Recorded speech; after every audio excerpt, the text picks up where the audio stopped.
स्वागत है आपका आज के ब्लॉग में। जैसे कि मोस्ट ऑफ द सब्सक्राइबर जानते हैं कि बाय प्रोफेशन मैं फिजियोथेरेपिस्ट हूँ। तो आज मैंने सोचा कि क्यों ना आज का ब्लॉग फिजियो ब्लॉग किया जाए। तो आज का फिजियो ब्लॉग शुरू करते हैं। तो आज मैं आपको 5 एक्सरसाइजेस बताने वाली हूँ जिससे कि हमारे लंग्स की कैपेसिटी बढ़ेगी, क्योंकि अभी इस चैलेंजिंग सिचुएशन में सबको ही पता है कि लंग्स कितने इम्पोर्टेंट्स हैं हमारे लिए। तो हम तो पूरे सब बॉडी की एक्सरसाइज करते हैं, लोअर बॉडी को स्ट्रांग बनाते हैं, अपर बॉडी को स्ट्रांग बनाते हैं, पर हम कभी ये सोचते नहीं कि हमारे लंग्स के जो मसल्स हैं उनको भी हमें स्ट्रांग करना चाहिए। तो ये जो 5 एक्सरसाइजेस है इनसे आपके लंग्स की कैपेसिटी तो बढ़ेगी ही, उसके साथ साथ आपके जो लंग्स के ब्रीदिंग के मसल्स है वो भी बहुत स्ट्रांग होते हैं।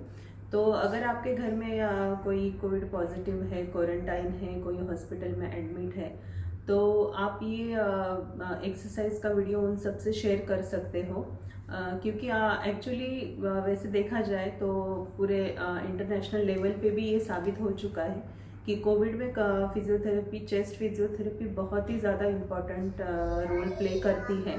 पर अभी जबकि हेल्थ केयर प्रोफेशनल्स की ही इतनी कमी पड़ रही है तो थेरेपिस्ट की तो ऑब्वियसली कमी तो होगी, क्योंकि ऑलरेडी वो लोग बहुत कम होते हैं थेरेपिस्ट। तो मैं इस वीडियो के ज़रिए जितने ज़्यादा लोगों तक ये वीडियो पहुँचेगा उतने इतना वो अच्छा है। तो आप कोशिश करिए कि ये वीडियो आप सबके रिलेटिव्स या जो भी कोई क्वारंटाइन में है या जो भी पॉजिटिव है, अगर नॉर्मल लोग भी अगर ये एक्सरसाइज करते हैं तो उनको भी काफ़ी इससे फ़र्क पड़ेगा। तो ये एक्सरसाइजेस आपको बेड पे बैठ के करनी है या तो फिर सोफे पे बैठ के करनी है, चेयर पे या खड़े होके ये एक्सरसाइज आपको नहीं करनी है। और एक्सरसाइज करते टाइम अगर आपको लगता है कि नहीं मुझे ब्रीथलेसनेस हो रहा है या तो फिर चेस्ट में पेन हो रहा है या फिर चक्कर आ रहा है, तो इमीडिएटली एक्सरसाइज को बंद कर देना है। तो ये प्रिकॉशन आपको ज़रूर लेना है। और जो एक्सरसाइजेस मैं बताऊंगी वो आपको सुबह एक बार करनी है और शाम को एक बार करनी है। जितनी भी एक्सरसाइजेस देखेंगे उनमें एक कंसेप्ट कांस्टेंट रहेगा, जिसमें हम वो ये है कि हम ब्रीथ इन 5 काउंट तक करेंगे और ब्रीथ आउट हम 10 काउंट तक करेंगे। मतलब ये हमें मन में ही करना है, मतलब हम और हर एक एक्सरसाइज में हमें नाक से ब्रीद इन करना है और ब्रीद आउट हमें मुंह से करना है। जिस तरीके से हम कैंडल को ब्लो करते हैं उस तरीके से हमें मुंह से हमें ब्रीद आउट करना है, ठीक है। और हर एक एक्सरसाइज में सेम रहेगा, breathe in 5 count, breathe out 10 count, और ये आपको मन में करना है। तो फर्स्ट एक्सरसाइज जो है वो है स्टमक ब्रीदिंग। तो स्टमक ब्रीदिंग इसको हम deep breathing, diaphragmatic deep breathing exercises कहते हैं, पर नॉर्मल लैंग्वेज में इसे स्टमक ब्रीदिंग भी कहा जाता है। तो ये जो एक्सरसाइज है वो डायफ्राम के लिए है। डायफ्राम जो हमारा ब्रीदिंग का सबसे इम्पोर्टेंट और मसल रहता है, उसके लिए ये एक्सरसाइज है। तो इस एक्सरसाइज से हमारे डायफ्राम की स्ट्रेंथ बढ़ती है और हमारी लंग की कैपेसिटी भी इससे बढ़ती है।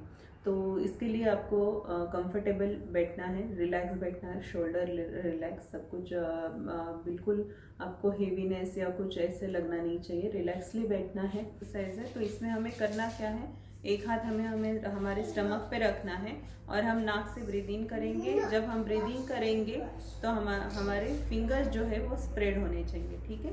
तो शुरू करते हैं।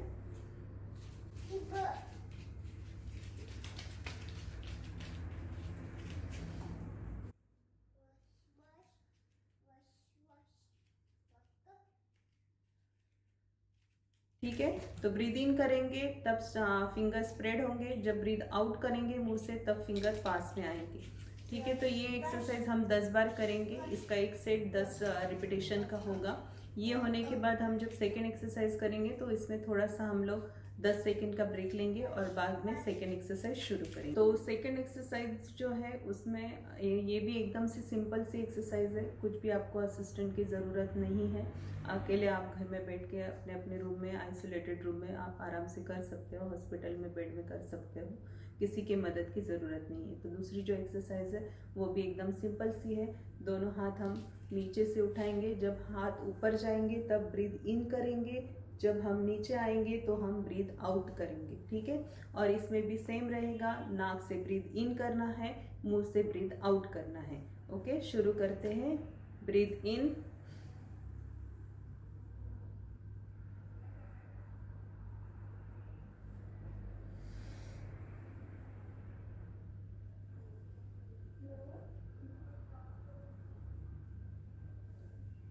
ठीक है। तो इसमें हमें कौन से भी एक्सरसाइज में हमें स्ट्रेन नहीं देना है, सांस को पकड़ के नहीं रखना है। 5 सेकेंड ब्रीद इन करना है, 10 सेकेंड ब्रीद आउट करना है। अब तीसरी एक्सरसाइज करेंगे, ये भी सेम सेकेंड एक्सरसाइज की तरह ही है। इसमें हम हाथों को साइड में रखेंगे, ठीक है। Breathe in by nose, breathe out by mouth.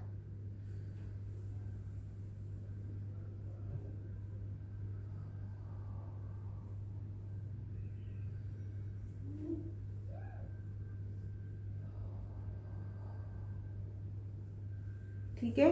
हर एक एक्सरसाइज हम 10 बार करेंगे। Every exercise should be done 10 time. 10 का एक सेट रहेगा। आप अपने दोनों हाथ को लो, अपने चेस्ट के लेवल पे रखो। एक हाथ मीन्स इस तरीके से रखना है हमें हाथ। ये अंगूठा जो है वो बैक की तरफ रहेगा, 4 जो उंगलियां है वो फ्रंट की तरफ रहेगी, ठीक है। और जब ब्रीथ इन करेंगे तो हमें प्रेस करना है हमारे चेस्ट को, ठीक है, ऊपर की तरफ।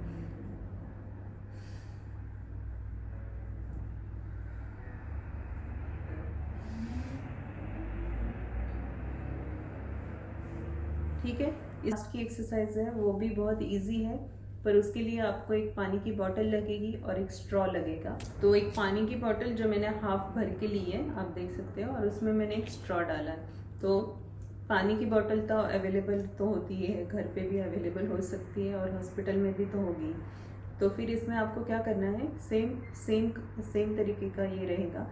नाक से ब्रीद इन और मुंह से ब्रीद आउट। सिर्फ अभी हम ब्रीद आउट करेंगे स्ट्रॉ के अंदर, ठीक है, कि ताकि इसमें बुलबुले तैयार हों, ठीक है। तो हम शुरू करते हैं।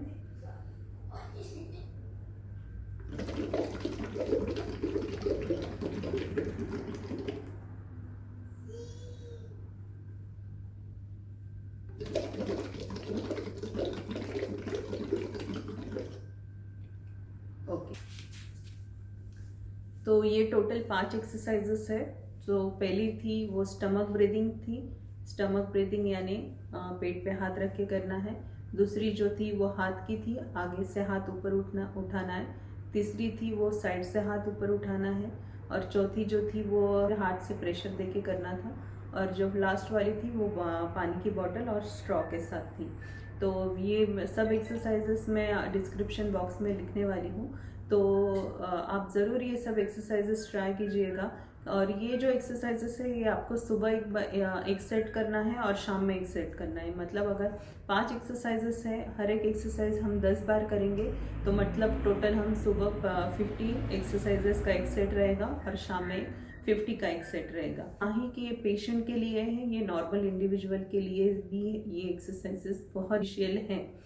तो अभी कोविड की वजह से आप घर पे ही हो तो आप ये ज़रूर एक्सरसाइजेस करें। इससे लंग की कैपेसिटी बहुत ही अच्छी तरीके से इंक्रीज होती है और बहुत आपको इससे फ़ायदा भी होगा। मैं एक पोजीशन भी आप सभी को बताना चाहती हूँ कि अगर आपके घर में अगर कोई है या फिर आइसोलेशन में है कोई और उनको ब्रीथिंग में बहुत ही ज़्यादा तकलीफ़ हो रही है, तो आप एक काम कर सकते हो, उनको आप पेट के इस साइड पे सुलाना है उनको। तो उनको सुलाना कैसे है, आपको 3 पिलोज रखनी है। 3 पिलोज पे उनको पेट के ऊपर सोना है, यानी पेट नीचे रहेगा और बैक ऊपर रहेगी। तो ये पोजीशन जो है वो बहुत ही ज़्यादा बेनिफिशियल है। तो इस पोजीशन से होता क्या है ना कि हमारा ऑक्सीजनेशन बढ़ता है। अगर कुछ सिक्रेशन है लंग्स में तो वो भी ड्रेन करने के लिए बहुत ही ज़्यादा इम्पोर्टेंट ये पोजीशन मानी जाती है फिजियोथेरेपी में भी, और चेस्ट फिजिशियन भी इसे बहुत अच्छी पोजीशन मानते हैं। तो अगर आप घर पे हो, डॉक्टर से कांटेक्ट नहीं हो रहा है, पेशेंट को बहुत ज़्यादा तकलीफ हो रही है, तो ये आप ज़रूर कीजिएगा। तो होप सो ये टिप आपको हेल्पफुल रहे आज के इस कठिन समय में, और हो सके तो ज़्यादा से ज़्यादा शेयर कीजिए इस वीडियो को।